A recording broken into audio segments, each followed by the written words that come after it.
Hey, I'm Jennifer. I'm 34, been married to Jake for about a year now, and I spend most of my days glued to my laptop, teaching students from all over. Life was cruising along pretty okay until the day it wasn't. You see, Jake and I live in this pretty awesome house my folks left me. It's big, cozy, and has been just ours until recently. Jake's folks, Martha and Bob, live just down the road.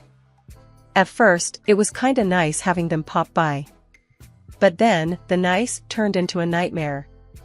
Martha, with her lifetime badge of housewifery, started nitpicking everything from my cooking to how I kept the house. And let me tell you, her standards were somewhere up in the stratosphere. "Jennifer, darling, this pasta is a bit bland, don't you think?" she'd say, screwing up her face as if she'd bitten into a lemon. "And the house? Oh, boy. A woman's touch means a spotless home," she preached. "You do want to keep Jake happy, don't you?" I bit back 1,000,001 retorts every time. "Martha, I work. It's not like I can magic the dust away between classes," I tried explaining once, hoping for a shred of understanding. She just sked, waving her hand as if swatting my words away. "Nonsense. It's about prioritizing. Your job is to take care of the home. And Jake, of course." One day, she even had the nerve to inspect Jake's laundry, right in front of me. "You're letting him wear this? The colors have faded. You're not using the right detergent." I was seething, fists clenched so tight I could probably turn coal into diamonds. But I swallowed the anger, thinking, "Keep the peace, Jennifer. They're not staying with us. It's just a visit." But, man, those visits felt like they were stretching the fabric of my sanity thin. Really thin. One sunny afternoon, I was setting up my laptop for my next online tutoring session when I heard a truck pull up outside. Peeking through the window, my jaw nearly hit the floor. There was Jake, helping his parents unload boxes and furniture from a massive moving truck. My heart sank. This wasn't happening. Martha, ever the matriarch, was directing traffic like she owned the place, while Bob just seemed pleased as punch, not lifting much as he surveyed his new kingdom. Jake caught my eye and gave me an apologetic shrug. I stormed out. "Jake, what on earth is going on?" "Oh, hey, babe. Surprise. Mom and Dad are moving in with us. Isn't that great?" He was all smiles, clearly oblivious to the nuclear level of my panic and anger. "Great? Great? When were you planning on asking me, your wife, about this little life-altering decision?" I was practically spitting each word, incredulous. "Babe, calm down. It's just for a little while. They're having some financial troubles, and this way, they can rent out their place for extra cash. It's a win-win." Jake tried to wrap his arm around me, but I was having none of it. Martha chose that moment to waltz over, a commanding figure in her pastel cardigan and pearls. "Jennifer, darling, it's so sensible, don't you think? We're all family here. Plus, you've got so much space in this lovely house of yours. It was meant to be shared." Shared? This house was my sanctuary, left to me by my parents who are no longer with us. It wasn't just some communal flop house. I tried to keep my cool, but my voice had other plans. "Martha, with all due respect, this is my house. Don't you think this is something that should have been discussed?" "Oh, sweetheart, don't be like that. You know, family helps family. We'll make such lovely memories together." Martha was all but patting herself on the back, while Bob nodded along, adding his 2 cents. "Yeah, Jennifer, it's about time we all got closer, don't you think?" Closer? I didn't even know what to say. The arrogance, the entitlement. It was all too much. Jake looked between me and his parents, a deer caught in headlights. "Come on, Jenny. It'll be fine. What's mine is yours, and what's yours is ours, right?" Wrong. So very wrong. But as angry as I was, I couldn't bring myself to kick them out on the spot. Maybe it was shock, maybe it was that tiny voice in my head reminding me what family meant to Jake. So, I did what I'd become an expert at. I swallowed my fury, plastered on a smile, and welcomed them into my home. As the days turned into weeks, I realized this temporary arrangement was anything but. Martha and Bob made themselves right at home, critiquing my cooking, commenting on my lax cleaning habits, and generally making my life a living nightmare. Jake, meanwhile, was either at work or playing the role of the oblivious husband too well. The temporary situation started to feel like a life sentence. Every day, from the moment I cracked my eyes open to the second I collapsed into bed, was a marathon of trying to juggle work and the incessant demands of my new housemates. One morning, as I was prepping for a particularly important tutoring session, Martha barged into my makeshift office, a frown already etched deep into her face. "Jennifer, this place is a pigsty. When was the last time you dusted? And those cups from yesterday are still in the sink." I clenched my jaw, my fingers pausing above the keyboard. "Martha, I've got back-to-back sessions today. I'll get to it when I can," she huffed, crossing her arms. "In my day, we kept a clean house and worked. It's about managing your time better." Managing my time better? I wanted to scream. Instead, I bit back the harsh words and focused on the computer screen, though I could barely see it through the red haze of my anger. Bob wasn't any easier. He had this uncanny ability to need something right when I was in the middle of explaining complex concepts to my students. "Jennifer, where's lunch? I'm starving here," he'd bellow from the living room, oblivious to the "Do Not Disturb" sign I'd hung on my door. "It's in the fridge, Bob. Just warm it up," I'd reply, my voice strained with the effort to remain polite. "What do I look like, a chef? Can't you take a break and fix something?" he'd shoot back, his voice booming through the thin walls. Jake, bless him, tried to be the peacemaker, but his efforts usually amounted to little more than added frustration. "Jenny, can't you just drop it for today? Let's have a quiet dinner, yeah," he'd say, trying to smooth over the latest flare-up. Drop it? As if I was the one stirring up drama over lunch and dust bunnies. The pinnacle of this daily grind came one evening when I was trying to wrap up my sessions for the day. Martha decided it was the perfect time to lecture me on the importance of a tidy home, again. "You know, Jennifer, a cluttered house is a sign of a cluttered mind. Maybe if you tidied up more, you'd be less stressed." Less stressed? I almost laughed. Instead, I stood up, facing her square on. "Martha, I'm working. This cluttered office is paying our bills right now. And maybe if you're so concerned about the cleaning, you could help out?" Her face turned a shade of red I hadn't seen before. "I am a guest in this house, Jennifer. It's not my job to clean." Guest? The word echoed mockingly in my mind. Some guest they were, turning my life and home upside down. That night, as I lay in bed, staring at the ceiling, I couldn't help but think about the absurdity of it all. Here I was, busting my hump to provide, to teach, and to keep some semblance of peace in my own home, only to be criticized at every turn. Jake's soft snoring next to me was the only sound in the dark room. I turned to look at him, wondering how we ended up here. How did we go from newlyweds excited about our future to roommates, barely speaking, because his parents were driving a wedge between us? 3 months into what felt like the world's longest invasion of privacy, Jake came home early one day, looking like he'd just lost a fight with a bear. "Jenny, I got fired," he blurted out, not even waiting to sit down. His folks were out, probably terrorizing some other poor soul with their presence, and he made me swear not to spill the beans to them. Great. Just what I needed. Now, it was all on me. My online tutoring gigs were suddenly not just about keeping busy or funding a few extra comforts. They were our lifeline. I doubled down on work, stretching my days thin. Before I knew it, I was not just tutoring, I was running my own online school. A small part of me buzzed with pride, but I kept it under wraps. No need to add fuel to the already blazing inferno that was our household dynamics. Money was tight. Tighter than a lid on a jar that's been sealed for a century. Every penny had to scream for mercy before being spent. It got to the point where I had to have the talk with Martha and Bob. Look, I know this is awkward, but I need help with the bills.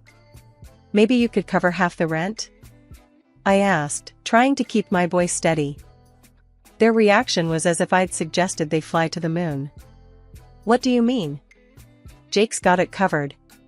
He makes plenty, Bob scoffed, waving off my request like a bad smell. Yeah, about that. I started, but Jake's pleading look stopped me. He wasn't ready for them to know. He pulled me aside later, whispering, "Just a little longer, Jenny.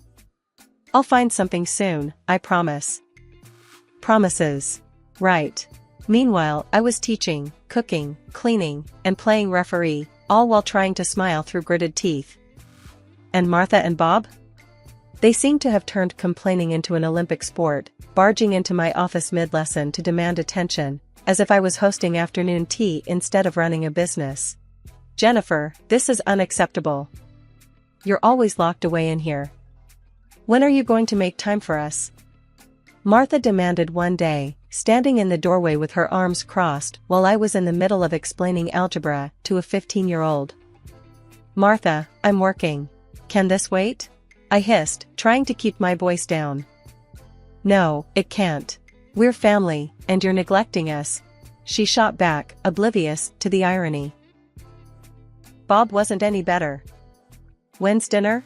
We're starving here, and you're just sitting around," he grumbled on a different occasion, ignoring the stack of papers and open textbooks around me. "Sitting around? Really, Bob? I'm teaching. And dinner is when you make it," I snapped, patience fraying like an old rope.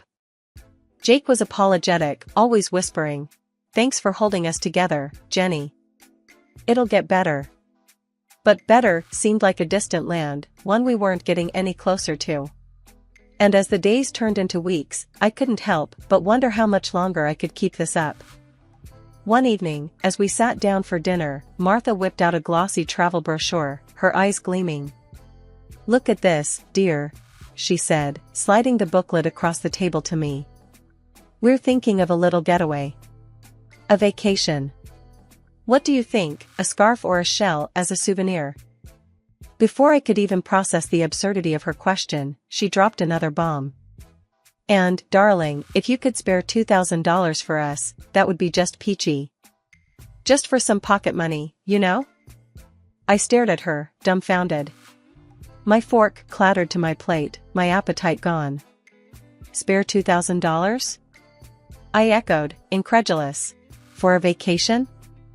Bob nodded, as if it was the most reasonable request in the world. "Yeah, you know, for the little extras. Wouldn't want to miss out on the fun stuff." The room spun. This was beyond outrageous. It was as if they were living in a fantasy world where money grew on trees and I was the gardener. I couldn't hold back any longer. "How long do you plan to live at my expense?" I demanded, my voice rising. "You don't pay for anything. No rent, no groceries. And now you want me to fund your holidays too?" Martha and Bob exchanged glances, clearly not expecting the outburst. "Well, we thought Jake was taking care of all that," Bob said, attempting to sound innocent. I turned to Jake, my eyes blazing. "And what about you? Do you think this is okay?" Jake squirmed in his seat, mumbling something inaudible. "Not only that," I continued, steamrolling ahead, "you barge into my office, interrupt my work, and have zero respect for my personal space. I've had it." There was a tense silence. Then, Jake, his face a mask of frustration, finally spoke up. "Why are you talking to my parents like that? They're just trying to enjoy life." "Enjoy life? On my hard-earned money?" I shot back, disbelief lacing my words. That's when Martha, always the actress, began her performance, tears welling up as she wailed about my ingratitude. "After all we've done for you. We even told Jake he shouldn't divorce you, despite everything." The room froze. "Divorce?" I echoed, the word slicing through the tension. I turned to Jake, my heart in my throat. "Is that true?" Jake's face went from red to white, a guilty look flashing in his eyes, before he averted his gaze. Martha, seizing the moment, clutched at her chest, gasping dramatically. "My pills, upstairs. Please." Despite everything, concern washed over me. I stood up abruptly, the need to ensure she was okay momentarily overshadowing my anger. "Fine, I'll get your medicine." I left the dining room in a daze, my mind racing. The accusations, the deceit, and now this talk of divorce? My world was unraveling, thread by thread, and I was left to pick up the pieces. I had barely reached the top of the stairs when I realized I didn't even know which medicine Martha was on about. Turning back, the last thing I expected was to overhear the truth that would turn my world upside down. Jake's voice, usually so warm and familiar, was barely a whisper, yet every word struck like a hammer. "Mom, you nearly blew it tonight. We need to get her to sell the house first. Talking about divorce now is just going to spook her." My heart stopped. Divorce? Sell my house? The pieces clicked together in a mosaic of betrayal. His mom, Martha, was quick to reply, her voice a hiss. I know. But keeping up this charade is exhausting. She's not as clueless as you think." Jake was insistent, almost desperate. "Just stick to the plan. Make things hard for her, unbearable even. She'll cave, sell the house, to get away from you, and then we can do whatever. But not before. If she divorces me now, I get nothing from the sale." The coldness in his voice, the calculated manipulation, it was all laid bare.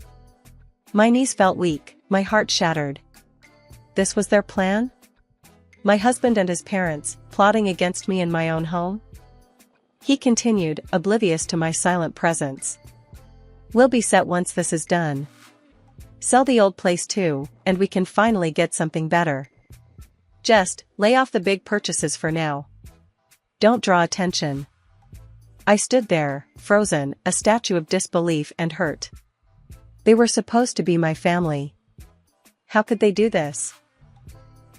Back at the dining room door, I paused, collecting myself. The mask of ignorance was now my best defense. Walking in, I found Martha clutching her chest, a perfect picture of distress. "Oh, dear, I forgot to ask which medicine you needed," I said, my voice steady, despite the chaos within. Martha, caught in her act, quickly shifted gears. "Oh, it's all right, dear. I think I just need a moment. The excitement of the evening, you know." Jake glanced at me, a flicker of something in his eyes. Was it guilt? Fear? I couldn't tell. "Everything okay, Jenny?" I met his gaze, a hollow laugh echoing inside me. "Fine. Just tired, I guess. It's been a long day." As we finished dinner in silence, my mind raced. They didn't know that I knew. And I intended to keep it that way. For now, I would play the part, bide my time, and plan my next move carefully. They wanted a game? They'd get one. But on my terms. The next morning, I didn't waste a second. I called off my classes, feeling a mix of nerves and determination. Today wasn't about teaching, it was about reclaiming my life. My first stop was the lawyer's office. I laid everything out for him, the deception, the manipulation, and their plans against me. He was reassuring, clear that the law protected my inheritance. My house was mine alone, divorce or not. With divorce papers in hand, I headed back home, my resolve stealing with every step. The scene that greeted me was predictably frustrating. My mother-in-law, Martha, immediately started in on me for not having dinner ready. "Where have you been all day? We've been waiting for you to make dinner," she snapped, her voice dripping with disdain. I met her gaze, my patience worn thin. "I'm not your cook, Martha. Or your maid. That ends now." Jake tried to smooth things over, with a hint of his plan peeking through. "Look, maybe this is a sign we should sell the house, start fresh somewhere else," he said, his voice too casual. His parents nodded eagerly, clearly liking where this was going. But I couldn't help it, I laughed. The absurdity of it all, their faces, it was too much. Oh, Jake. I know about your plan. All of it. Silence crashed down like a wave. Jake's face went white, and Martha's mouth snapped shut. What plan? Jake managed, but his voice was shaky, guilty. With a deep breath, I laid the divorce papers on the table. This plan. We're done. I want you and your parents out of my house. The outrage was instant. Martha was the first to explode. You can't do this. We're family. Family doesn't plot against each other. I shot back, my voice firm. Jake tried to argue, to plead, but I was unmoved. I'm not falling for it, Jake. It's over. I've already spoken to a lawyer. His defeat was evident as he realized the gravity of the situation. They had no legal ground to stand on, no emotional manipulation left to play. Reluctantly, with anger and frustration boiling over, Jake and his parents packed their things and left. After they left, the silence in the house was deafening, but it was the sound of freedom. I sat alone in the dining room, the echoes of their departure still bouncing off the walls. It was over. I could finally breathe again, but the weight of what had transpired hung heavy in the air. I wasn't sure what to do with myself. The routine I had been so accustomed to, despite its toxicity, was gone. I decided to call my best friend, Sarah. If anyone could understand, it was her. Hey, it's me, I said, the moment she picked up. Jennifer? What's wrong? You sound off. Sarah's voice was filled with concern. I laughed, a mix of relief and disbelief in my sound. You won't believe what's happened. Jake and his parents, they're gone. I kicked them out. What? Sarah practically shouted, surprise evident in her tone. Girl, what happened? So, I told her everything. From the overheard conversation to the visit to the lawyer and the final showdown. As I spoke, the reality of my newfound freedom began to sink in. Wow, Jennifer, that's... I don't even know what to say. Are you okay? She asked after a moment of silence. Yeah, I think I am. Better than I've been in a long time, I admitted, feeling a smile spread across my face. We chatted a bit longer, her support lifting my spirits even further. Hanging up, I felt a renewed sense of purpose. The house felt different now, it was mine again, truly mine.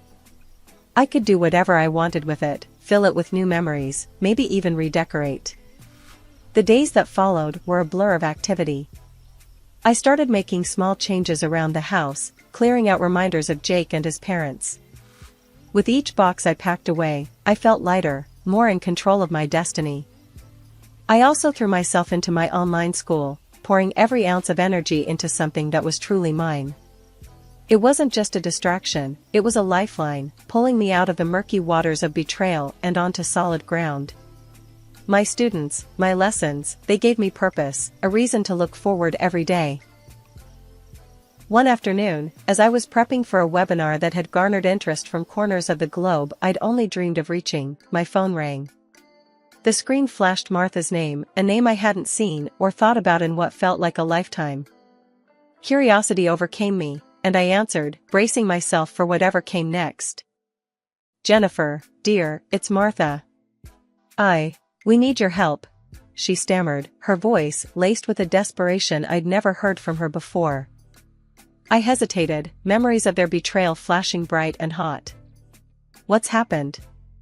Our house, the one we rented out, it's gone. Burned down because of some electrical fault. And, well, the insurance. She trailed off, the weight of her omission hanging between us. And you didn't pay the insurance on time. So, now you're out, with nothing. I finished for her, not without a trace of cold satisfaction. Yes, exactly. We were wondering, hoping, really, that maybe we could stay with you. Just for a little while, she pressed, each word more desperate than the last. The audacity of her request left me speechless for a moment.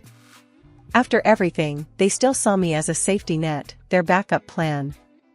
I found my voice, steadier and colder than I intended. No, Martha. That's not possible. You're strangers to me now. Later, through the grapevine of mutual acquaintances, I learned about Jake's new reality. He'd taken a job, one far below the expectations and lifestyle he once held dear, just to scrape together enough for a roof over their heads and the basics. Part of me wanted to take satisfaction in his fall from grace, but another, deeper part of me just felt tired. Tired of the anger, the resentment. It was time to truly move on.